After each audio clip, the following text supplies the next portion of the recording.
यह आदमी काफी दूर सफर करके नल से एक बोतल पानी भरता और एक पेड़ में डाल देता और आखिरी घुट खुद पी लेता। वह ये सब इसीलिए करता था ताकि वह लकड़ी एक दिन एक पेड़ बन जाए, क्योंकि यह उसकी बीमार बेटी की आखिरी इच्छा थी। आदमी घर में गया और देखा कि उसकी बेटी उसी पौधे का चित्र बना रही है। तभी उसे खांसी आने लगी। आदमी ने उसे पानी पिलाया।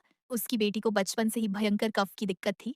वह आदमी अब कुछ नहीं कर सकता था, बस अपनी बेटी का इस घने रेगिस्तान में एक पेड़ उगने का सपना पूरा करना चाहता था। उसने पूरे रेगिस्तान में ढूंढा कि शायद कहीं पे कोई पेड़ मिल जाए जिसे देख के उसकी बेटी का मनोबल बढ़े, लेकिन एक भी पेड़ नहीं मिला। तो अब उसने एक कपड़ा लिया और उस पेड़ पर पत्ते की शेप में बांध दिया और उसे अपने बेटी के पास रख दिया। वह रोज उसमें एक कपड़ा बांधता जैसे कि उस पेड़ में ही पत्ते निकल रहे हो।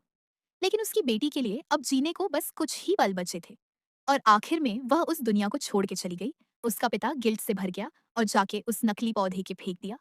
तभी उसकी नज़र अपनी बेटी की बनाई तस्वीर पर पड़ी और उसकी आंखें भर आईं। यह देख के अब आदमी ने ठान लिया कि वह अपनी बेटी का सपना ज़रूर पूरा करेगा। अब वह रोज़ उस हिल पे जाता, वहाँ से पानी भरता और उस पौधे में डालता।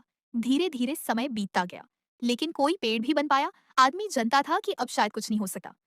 अब एक दिन एक विशाल बवंडर आया। उस पेड़ को बचाने के लिए उस आदमी ने अपने घर का सारा सामान उस पौधे के चारों ओर लगा दिया ताकि वह टूट न जाए। आदमी ने उस पौधे को जोर से पकड़ लिया क्योंकि वह अपनी बेटी के सपने को टूटता हुआ नहीं देखना चाहता था। और तभी उसे उसकी बेटी उसी पेड़ के नीचे दिखाई देने लगी और उस आदमी ने उसे जोर से गले लगा लिया।